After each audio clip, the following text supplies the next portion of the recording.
Do you want potatoes? Yes, I definitely want potatoes. Just one glance, he was instantly drawn to the woman in front of him, but his comrade's voice pulled him back. You wanna hear the story or what? The next day, Steve greeted Jan in the mess hall. His eyes couldn't hide his excitement, but Jan quickly told him. I don't date GIs. You say that now. Turns out Jan was the daughter of the base commander. Her father had warned her countless times, never date a soldier. He trained too many of them, and knew they didn't know how to treat a woman. Promise me what? Promise I won't date anyone in the military. The next day, Steve came to the mess hall again. Will you go out with me?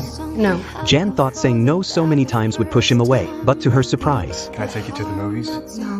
What are you doing Monday? Washing my hair? Go for a walk? No. Do you like me? Nope. Sunday. Maybe. his daily greetings, even if just for a few seconds, slowly wore her down. One day, Jan put on a pretty dress. She told her dad she was going to the movies with Julie. That was the only way he'd let her go. Jan and Steve strolled through the park. Through their conversation, Steve learned about her strict family. He's not wrong. There are a lot of guys who don't know how to treat a lady. I'm not one of those guys. They sat on a bench. Jan talked about missing college, but her parents' old-fashioned mindset crushed her dreams. Steve just listened quietly. To Jan, this sincere man was nothing like the soldiers her dad warned her about. Do you have a girlfriend? What? Where did that come from? Some guys think it's okay to talk to more than one girl at a time.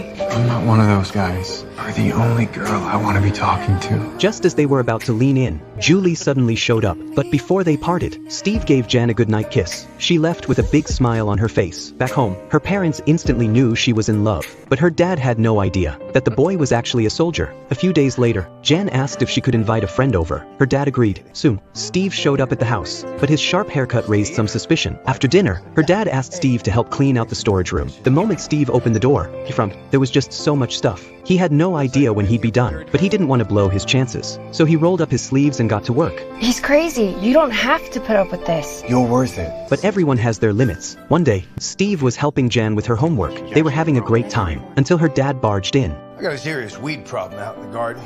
You want to give me a hand? Seeing Jan look at him with such sympathy, Steve didn't hesitate. He went outside and started pulling weeds. Jan's dad sat in the shade sipping soda, watching him sweat under the sun, until Steve's hand got pricked by a thorn. What is your problem with me? I don't know. I just don't trust you. I don't even know what I've done. But you don't think I see the way you two look at each other? And would that be so bad? Must be, or you two wouldn't keep telling me that you're just friends. I'm not one of your recruits. No, I knew what you were the moment I saw you. And what's that?